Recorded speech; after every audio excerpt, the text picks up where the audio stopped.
नमो भगवते वासुदेवाय नमः। हर हर महादेव। राधे राधे।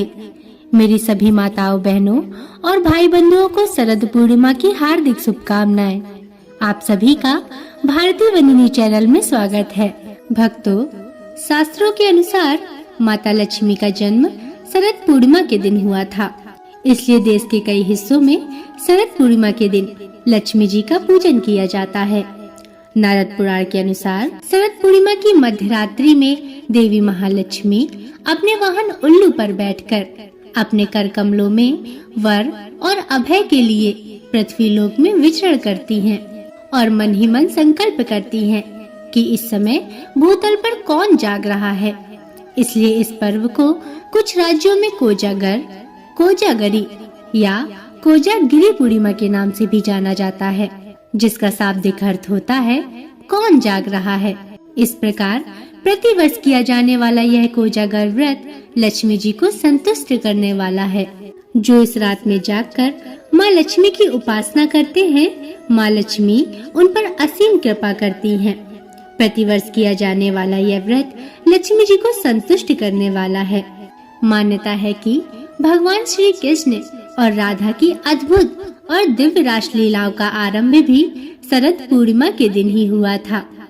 पूर्णिमा की श्वेत उज्जवल चांदनी में भगवान श्री कृष्ण ने अपनी 9 लाख गोपिकाओं के साथ स्वयं के ही 9 लाख अलग अलग गोपों के रूप में आकर ब्रज में महारास रचाया था। शरद पूर्णिमा की रात्रि पर चंद्रमा पृथ्वी के सबसे निकट होता है और वह अपनी 16 कलाओं से परिपूर्ण होता है। इस रात्रि में चंद्रमा का ओज सबसे तेजवान और ऊर्जावान होता है। उज्जवल चांदनी में सारा आसमान धुला नजर आता है। हर तरफ चंद्रमा के दुधिया प्रकाश में प्रकृति नहा उठती है। शरद ऋतु में मौसम एकदम साफ रहता है। इस दिन आकाश में ना तो बादल होते हैं और ना ही धूल गुबार। इस रात्रि में भ्रमण और चंद्र किरणों का शरीर पर पड़ना बहुत ही शुभ माना गया है। प्रति पूर्णिमा को व्रत करने वाले भी इस दिन चंद्रमा का पूजन करके भोजन करते हैं। यही पूर्णिमा कार्तिक स्नान के साथ साथ राधा दामोदर पूजन व्रत धारण करने का भी दिन है। हिंदू धर्म शास्त्रों में वर्णित कथाओं के अनुसार देवी देवताओं के अत्यंत प्रिय पुष्प ब्रह्म कमल केवल इसी रात में खिलता है। इस दिन माता लक्ष्मी के साथ साथ भगवान विष्णु, भगवान कृष्ण, भगवान शिव, भगवान कुबेर और चंद्रदेव के पूजन का भी विधान है। इस दिन चंद्रमा को अर्घ्य दिया जाता है, माता लक्ष्मी की पूजा की जाती है और शरद पूर्णिमा का व्रत और पूजा विधान किया जाता है। भक्तों, मान्यता है कि कोई भी व्रत, कोई भी पूजा विधान तब तक पूर्ण नहीं होता जब तक उस व्रत की कथा न सुनी जाए। अतः आज मैं आपको शरद पूर्णिमा की पौराणिक कथा के साथ साथ भगवान शिव, भगवान कृष्ण, चंद्रदेव और कुबेर महाराज की भी कथा सुनाने जा रही हूँ, जिससे आपको संपूर्ण फल की प्राप्ति हो सके और माता लक्ष्मी की कृपा आप पर सदैव बनी रहे। तो चलिए कथाओं को प्रारंभ करते हैं, परंतु उससे पहले मेरा आप सभी भाई बहनों से निवेदन है कि यदि अभी तक आपने चैनल को सब्सक्राइब नहीं किया है या आप चैनल पर नए हैं तो कृपया करके चैनल को सब्सक्राइब अवश्य कर लीजिएगा और बगल में बनी हुई घंटी को जरूर दबा दीजिएगा, ताकि मैं आपके लिए ऐसी ही पवित्र कथा कहानियाँ लाती रहूं। भक्तों, शरद पूर्णिमा के ही दिन हमारे मुरली मनोहर बंसी बजैया श्री कृष्ण ने महारास रचाया था। तो चलिए सबसे पहले हम कन्हैया की ही पवित्र कथा का रसपान करते हैं। एक बार शरद पूर्णिमा की शरद उज्जवल चांदनी में वंशीवट यमुना के किनारे श्याम सुंदर साक्षात मनमथनाथ की वंशी बज उठी। श्री कृष्ण ने 6 मास की एक रात्रि करके मनमथ का मान मर्दन करने के लिए महारास किया था। जब महारास की गूंज सारी त्रिलोकी में गई तो हमारे भोले बाबा के कानों में भी महारास की गूंज गई। मनमोहन की मीठी मुरली ने कैलाश पर विराजमान भगवान श्री शंकर को भी मोह लिया। उनकी समाधि भंग हो गई। तब महादेव बावरे हो गए और वृंदावन की ओर बावरे होते हुए चल पड़े। पार्वती जी ने उन्हें बहुत समझाया उन्हें रोकने की बहुत कोशिश की, परंतु वे नहीं माने। पार्वती जी भी उन्हें मना कर हार गई, किंतु त्रिपुरारी माने ही नहीं। भगवान श्री कृष्ण के परम भक्त श्री आसुरी मुनि पार्वती जी, नंदी, श्री गणेश और श्री कार्तिकेय के साथ भगवान शंकर वृंदावन के वंशी वट पर आ गए। वंशी वट जहाँ महारास हो रहा था, वहाँ गोलोक वासिनी गोपियाँ द्वार पर खड़ी हुई थीं। पार्वती जी तो महाराज के अंदर प्रवेश कर गई, किंतु द्वारपालिकाओं ने महादेव जी और आश्री मुनि को अंदर जाने से रोक दिया। वे बोली, हे श्रेष्ठ जनों, श्री कृष्ण के अतिरिक्त अन्य कोई पुरुष इस एकांत महाराज में प्रवेश नहीं कर सकता। तब महादेव बोले, हे देवियों, हमें भी श्री राधा कृष्ण के दर्शन की लालसा है, अतः आप ही लोग हमें कोई उपाय बताइए जिससे कि हम महाराज के दर्शन पा सकें। तब ललिता नामक सखी बोली, यदि आप महाराज देखना चाहते हैं तो आप भी गोपी बन जाइए। मानसरोवर में स्नान कर गोपी का रूप धारण करके महाराज में प्रवेश हुआ जा सकता है। फिर क्या था, भगवान शिव अर्धनारीश्वर से पूरे नारी रूप में बन गए। श्री यमुना जी ने उनका 16 श्रृंगार कर दिया और सुंदर बिंदी, चूड़ी, नुपुर, ओढ़नी और ऊपर से एक हाथ का घूंघट भी भगवान शिव को करा दिया। साथ में युगल मंत्र का उपदेश भगवान शिव के कान में कर दिया।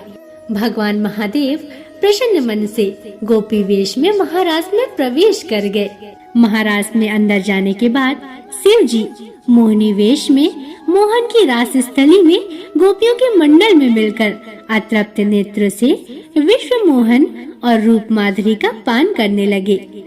नटवर वेशधारी श्री रास बिहारी रसमयी श्री राधा जी एवं गोपियों को नृत्य एवं रास करते हुए देख नटराज भोलेनाथ भी स्वयं ताता थया करके नाच उठे। मोहन ने ऐसी बंसी बजाई कि भोलेनाथ अपनी सुध बुध भूल गए।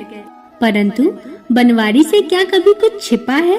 फिर क्या था, भगवान श्री कृष्ण शिव के साथ थोड़ी देर तक तो नाचते रहे, लेकिन जब उनके पास पहुँचे तो उनके मन में एक लीला सूझी।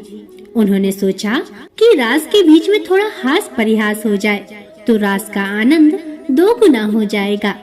भगवान बोले कि अरे गोपियों, तुम मेरे साथ कितनी देर से नृत्य कर रही हो, लेकिन मैंने तुम्हारा चेहरा तो देखा ही नहीं, क्योंकि कुछ गोपियां तो घूंघट में भी हैं।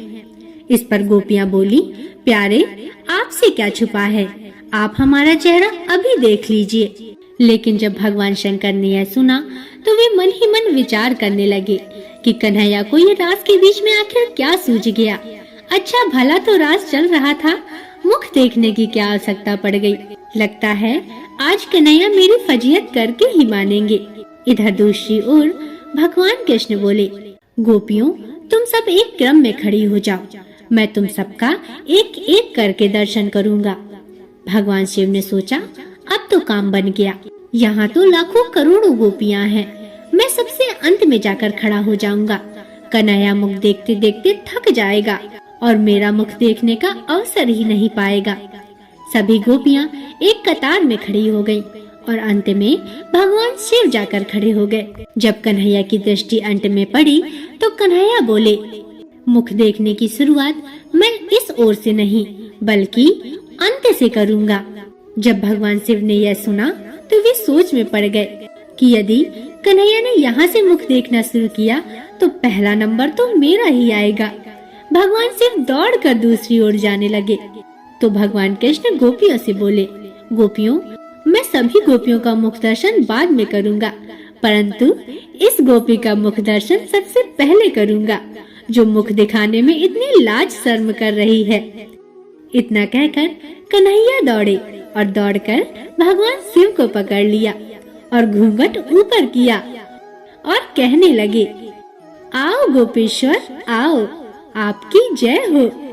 बोलिए गोपेश्वर महादेव की जय, शंकर भगवान की जय। जब श्री राधा ने आदि श्री गोपेश्वर महादेव के मोहिनी गोपी रूप को देखा तो वे आश्चर्य में पड़ गईं। तब श्री कृष्ण ने कहा, राधे, यह कोई कोई गोपी नहीं है, बल्कि साक्षात भगवान शंकर हैं। हमारे महाराज के दर्शन के लिए इन्होंने गोपी का रूप धारण किया है। तब श्री राधा कृष्ण ने हंसते हुए शिव जी से पूछा, भगवान, आपने यह गोपी वेश क्यों बनाया? तब भगवान शंकर बोले, प्रभु, मैंने आपकी यह दिव्य रसमयी प्रेम लीला महाराज देखने के लिए गोपी रूप धारण किया है। इस पर प्रसन्न होकर श्री राधा जी ने श्री महादेव जी से वर मांगने को कहा, तो श्री शिव जी ने यह वर मांगा। वे बोले, प्रभु, हम चाहते हैं कि यहाँ आप दोनों के चरण कमलों में सदा ही हमारा वास हो। आप दोनों के चरण कमलों के बिना हम कहीं अन्यत्र वास नहीं करना चाहते हैं। इसके बाद सुंदर महारास हुआ। भगवान कृष्ण ने कथक नृत्य किया और भगवान शिव ने तांडव, जिसका वर्णन अगर माँ सरस्वती भी करना चाहे तो कर नहीं सकती। खूब आनंद आया। भगवान कृष्ण ने ब्रह्मा की एक रात्रि ले ली, लेकिन गोपियां इसे समझ नहीं पाई। केवल अपनी गोपियों के प्रेम के कारण कृष्ण ने रात्रि को बढ़ाकर इतना दीर्घ कर दिया। गोपियों ने एक रात कृष्ण के साथ अपने प्राण प्रिय पति के रूप में बिताई, लेकिन यह कोई साधारण रात नहीं थी, बल्कि यह ब्रह्मा की रात्रि थी और लाखों वर्ष तक चलती रही। भक्तों, आज भी वृंदावन में निधिवन में प्रतिदिन भगवान कृष्ण रास करते हैं। प्रेम से बोलिए, भगवान श्री कृष्ण की जय, राधा रानी की जय, भगवान शंकर की जय। भक्तों, अब मैं आप सभी को शरद पूर्णिमा की पौराणिक कथा सुनाने जा रही हूँ, अतः पूरे भक्ति भाव से सुनिए। किसी नगर में एक साहूकार रहता था। उसकी 2 बेटियां थीं। वे दोनों बेटियां हर महीने में आने वाली पूर्णिमा का व्रत किया करती थीं। दरअसल इन दोनों बेटियों में बड़ी बेटी पूर्णिमा का व्रत तो पूरे विधि विधान से करती थी, लेकिन छोटी बेटी व्रत के नियमों का सही ढंग से पालन नहीं करती थी। वह बस व्रत के नाम पर खाना पूर्ति करती थी। समय बीतता गया। साहूकार की दोनों बेटियां बड़ी हो गईं। बेटियां जैसे ही बड़ी हुई, पिता ने दोनों का विवाह करा दिया। बड़ी बेटी के घर समय पर स्वस्थ संतान ने जन्म लिया। वहीं छोटी बेटी को संतान तो हुई, लेकिन उसकी संतान ने जन्म लेने के तुरंत बाद दम तोड़ दिया। इसी तरह छोटी बेटी के साथ लगातार 2 से 3 बार यही हुआ। इन घटनाओं से छोटी बेटी का मन बहुत आहत हुआ। अतः इसके उपचार के लिए उसने एक ब्राह्मण को बुलाया और अपनी पूरी गाथा उस ब्राह्मण को बताई और कहा, ऋषिवर, अब आप ही इसका कोई उपचार बताइए। तब ब्राह्मण ने उसकी सारी बात सुनी और कुछ प्रश्न भी पूछे। फिर कहा कि बेटी, तुमने पूर्णिमा का व्रत तो किया है, लेकिन हमेशा अधूरा व्रत किया है, इसलिए तुम्हें व्रत का पूरा फल नहीं मिल पा रहा है। दरअसल तुम्हें अधूरे व्रत का दोष भी लग रहा है। ब्राह्मण की बात सुनकर लड़की बहुत दुखी हुई। फिर उसने पूरे विधि विधान से पूर्णिमा व्रत करने का निर्णय लिया, लेकिन पूर्णिमा आने से पहले ही उसने एक बेटे को जन्म दिया।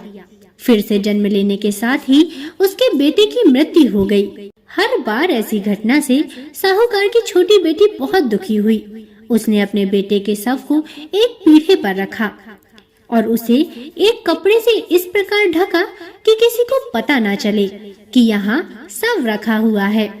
इसके बाद वह अपनी बड़ी बहन को बुलाने चली गई और उसको बुलाकर अपने घर ले आई।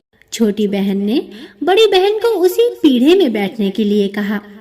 जैसे ही बड़ी बहन उस पीढ़े पर बैठने लगी तो उसके लहंगे का एक हिस्सा बच्चे को स्पर्श हुआ और बच्चा जीवित हो उठा और रोने लगा। बच्चे की रोने की आवाज सुनकर बड़ी बहन घबरा गई। फिर उसने अपनी छोटी बहन को जोर की फटकार लगाई। बड़ी बहन ने क्रोधित होकर कहा, ये तुमने क्या किया?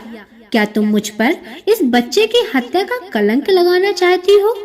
मेरे बैठने से अगर इस बच्चे की मृत्यु हो जाती तो? बहन के गुस्से को नियंत्रित करते हुए छोटी बहन ने उत्तर दिया, यह बच्चा तो पहले से ही मरा हुआ था। दीदी, तुम्हारे स्पर्श से ही तो यह पुनर्जीवित हो उठा है। हर पूर्णिमा पर तुम जो व्रत और तप किया करती थी, उसी के कारण तुम्हें यह वरदान प्राप्त हुआ है और तुम पवित्र हो गई हो। दीदी, अब मैं भी तुम्हारी तरह शरद पूर्णिमा व्रत का विधि विधान से पूजन करूंगी।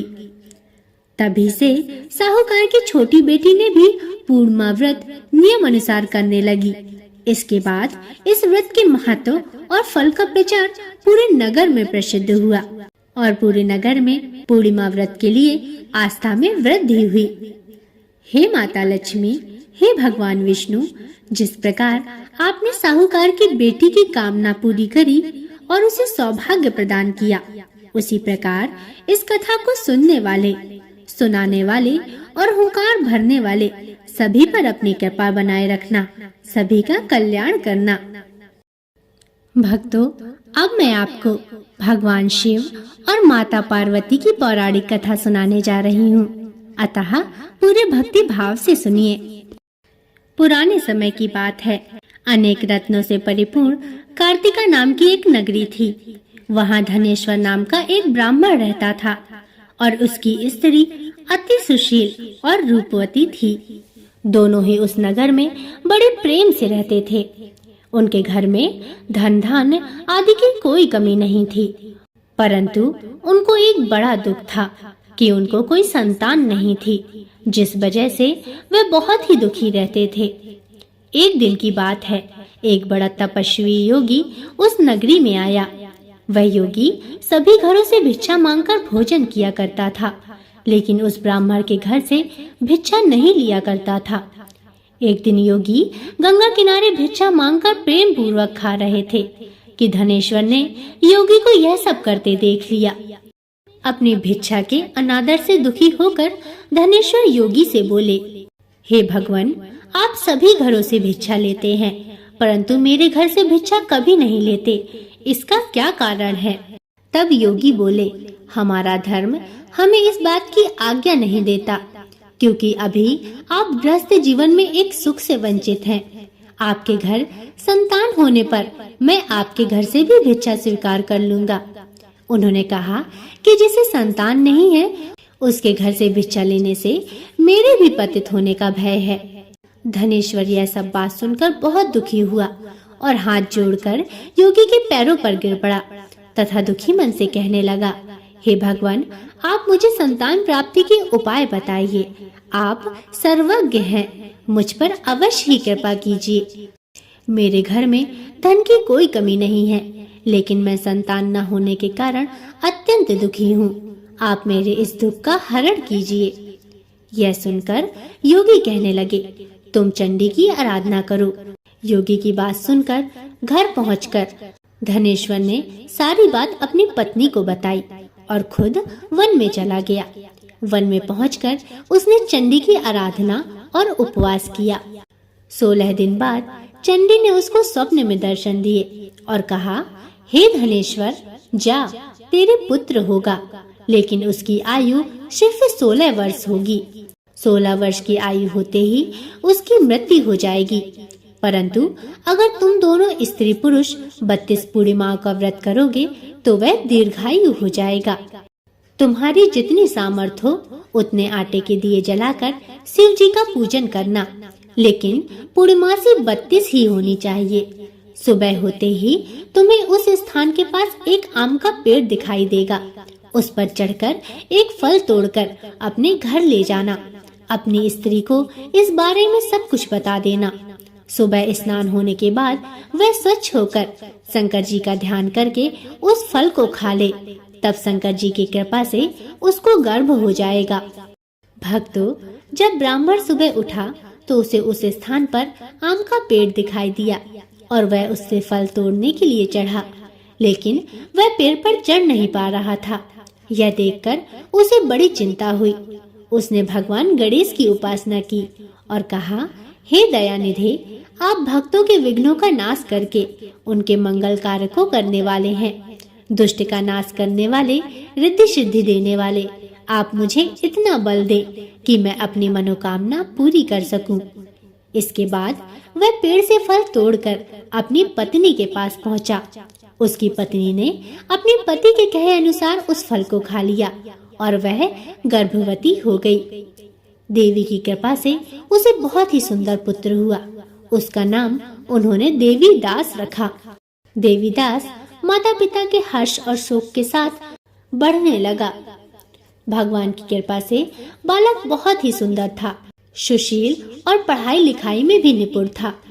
दुर्गा जी के कथन अनुसार उसकी माता ने 32 पूर्णिमाओं का व्रत रखा। जैसे ही उनके पुत्र का 16वां वर्ष लगा, दोनों पति पत्नी बहुत दुखी हुए। वे सोचने लगे कि कहीं उनके पुत्र की मृत्यु ना हो जाए। उन्होंने सोचा कि अगर उनके सामने यह सब हुआ तो वे यह सब देख नहीं पाएंगे। तभी उन्होंने देवीदास के मामा को बुलाया और 1 वर्ष के लिए देवीदास को काशी में पढ़ने के लिए भेज दिया। देवीदास अपने मामा के साथ एक घोड़े पर सवार होकर चल दिया। यहाँ दोनों पति पत्नी ने 32 पूर्णिमासी का व्रत पूरा किया। दूसरी तरफ मामा और भांजा दोनों रात गुजारने के लिए रास्ते में एक गांव में रुके। उस दिन उस गांव में ब्राह्मण की कन्या का विवाह होने वाला था। जिस धर्मशाला में वर और बारात के बाकी लोग रुके हुए थे, उसी धर्मशाला में देवीदास और उसका मामा भी ठहर गए। उधर कन्या को तेल आदि चढ़ने लगा। जब लगने का समय आया तो वर की तबीयत खराब हो गई। वर के पिता ने अपने परिवार वालों से विचार विमर्श करके कहा कि यह देवीदास मेरे पुत्र जैसा ही है, मैं इसके साथ लग्न करा दूंगा और बाद में बाकी सारे काम मेरे बेटे के साथ पूरे हो जाएंगे। ऐसा कहने के बाद वर के पिता देवीदास को मांगने के लिए उसके मामा के पास गए और उन्हें सारी बात बताई। तब मामा ने कहा कि कन्यादान में जो कुछ भी मिलेगा वह हमें दे दिया जाए। वर के पिता ने बात स्वीकार कर ली। इसके बाद देवीदास का विवाह कन्या के साथ संपन्न हो गया। विवाह के बाद दोनों पति पत्नी भोजन करने बैठे, परंतु देवीदास अपनी पत्नी के साथ भोजन न कर सका। वह मन ही मन विचार करने लगा, न जाने यह किसकी पत्नी होगी। यह सोचकर उसकी आंखों में आंसू आ गए। तब वधू ने पूछा, क्या बात है, आप इतने उदास क्यों हैं? तब उसने सारी बात अपनी पत्नी को बता दी। तब कन्या कहने लगी, यह तो ब्रह्म विवाह के विपरीत है। आप ही मेरे पति हैं, मैं आपकी ही पत्नी रहूंगी और किसी अन्य की कदापि नहीं। तब देवीदास ने कहा, ऐसा मत करिए, क्योंकि मेरी आयु बहुत कम है, मेरे बाद आपका क्या होगा? लेकिन उसकी पत्नी नहीं मानी और बोली, स्वामी आप भोजन करिए। और दोनों रात में सोने के लिए चले गए। सुबह देवीदास ने पत्नी को 4 नगों से जड़ी एक अंगूठी दी और एक रुमाल दिया और बोला, हे प्रिय, इसे लो और संकेत समझकर स्थिर चित हो जाओ। मेरे मरण और जीवन जानने के लिए एक पुष्प वाटिका बना लो। उसमें सुगंधी वाली एक नव मल्लिका लगा दो। उसको प्रतिदिन जल से सींचा करो और आनंद के साथ खेलो कूदो। जिस समय और जिस दिन मेरा प्राणांत होगा, उस दिन यह फूल सूख जाएंगे। जब यह फिर से हरे हो जाएं, तो जान लेना मैं जीवित हूँ। यह समझाकर वह वहाँ से चला गया। इसके बाद जब वर और बाकी बाराती मंडप में आए, तो कन्या ने उसे देखकर कहा, यह मेरा पति नहीं है, मेरा पति वह है जिसके साथ रात में मेरा विवाह हुआ है। इसके साथ मेरा विवाह नहीं हुआ। अगर यह वही है तो यह बताए मैंने इसको क्या दिया था। साथ ही कन्यादान के समय जो आभूषण मिले वह सब दिखाए। कन्या की यह सारी बातें सुनकर वह कहने लगा, मैं यह सब नहीं जानता। इसके बाद सभी बाराती अपमानित होकर लौट गए। यहाँ दूसरी ओर देवीदास काशी चला गया। कुछ समय बीत जाने के बाद एक सर्प उसे डसने के लिए वहाँ आया, लेकिन वह इसको डस नहीं सका, क्योंकि उसकी माता ने पहले ही 32 पूर्णिमा का व्रत कर रखा था। इसके बाद खुद काल वहाँ पहुँचा। भगवान की कृपा से तभी वहाँ माता पार्वती और भगवान शिव वहाँ आ गए। देवीदास को मूर्छित दशा में देखकर माता पार्वती ने भगवान शिव से प्रार्थना करी, हे महाराज, इस बालक की माता ने पहले ही 32 पूर्णिमा के व्रत कर लिए हैं। हे प्राणनाथ, आप इसे प्राण दें। भगवान शिव ने माता पार्वती के कहने पर उसको प्राण दान दे दिया।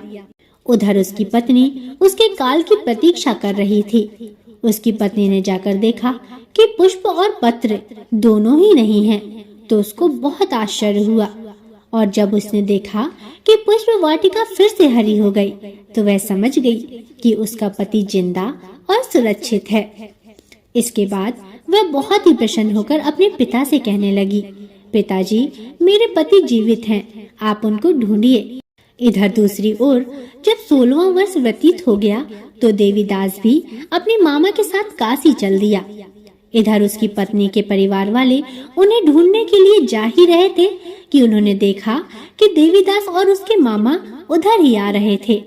उसको देखकर उनके ससुर बहुत ही प्रसन्न हुए और उसे अपने घर ले आए। वहाँ सारा वर्ग इकट्ठा हो गया और कन्या ने भी उसे पहचान लिया। देवीदास ने इसके बाद अपनी पत्नी और मामा को लेकर वहाँ से चल दिया।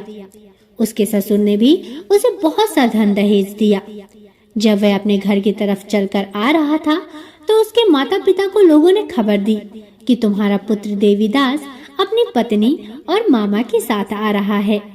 ऐसा समाचार सुनकर पहले तो उन्हें विश्वास नहीं हुआ, लेकिन जब देवीदास आया और उसने अपने माता पिता के पैर छुए, तो देवीदास के माता पिता ने उसका माथा चूमा और दोनों को अपने सीने से लगा लिया।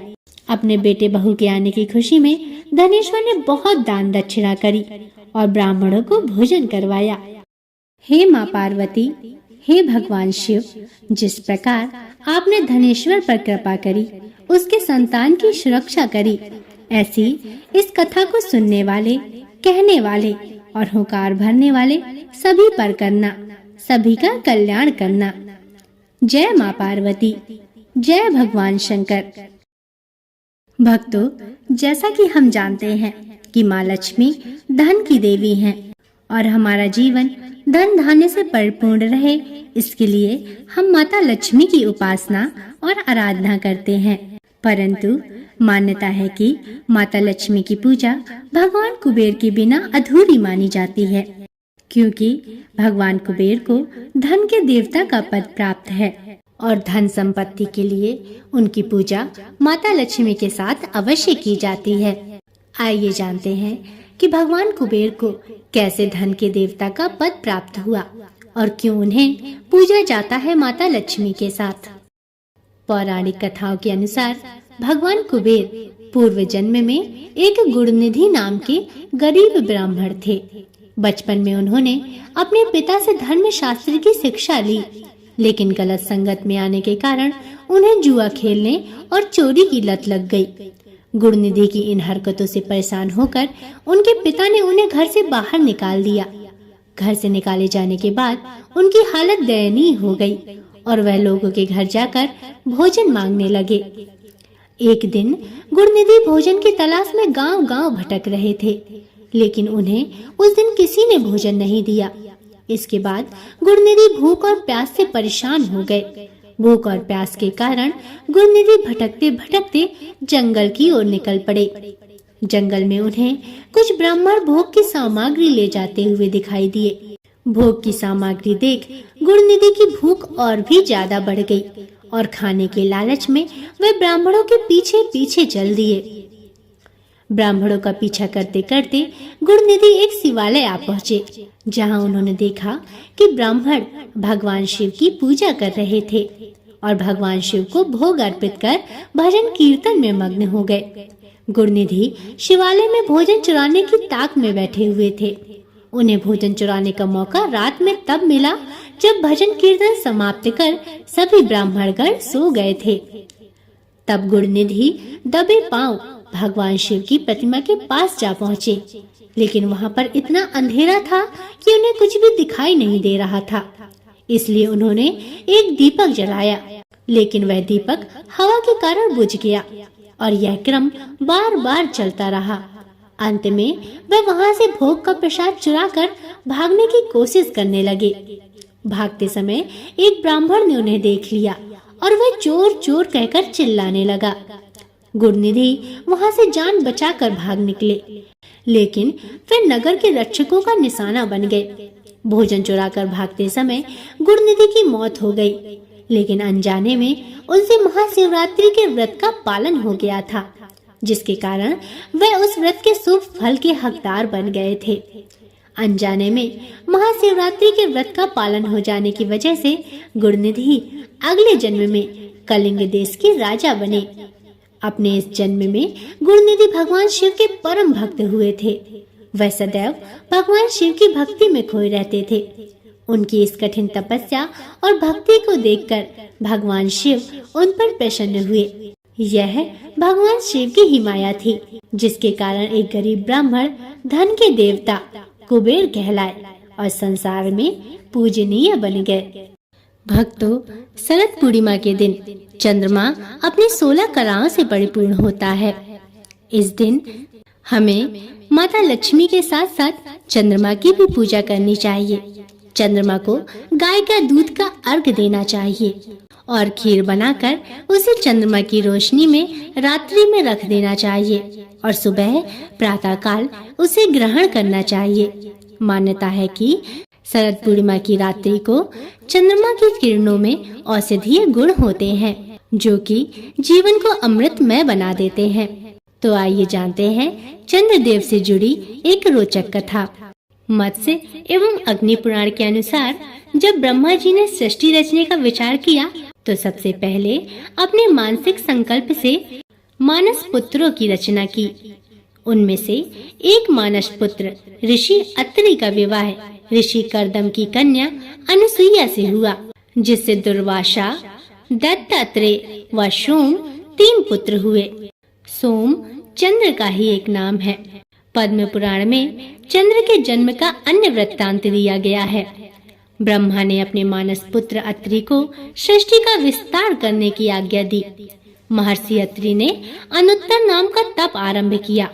तप काल में एक दिन महर्षि के नेत्रों से जल की कुछ बूंदें टपक पड़ी, जो बहुत प्रकाशमय थीं।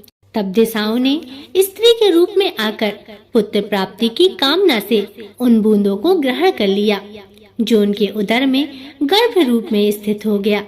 परंतु उस प्रकाशमान गर्भ को दिशाएं धारण न रख सकी और त्याग दिया।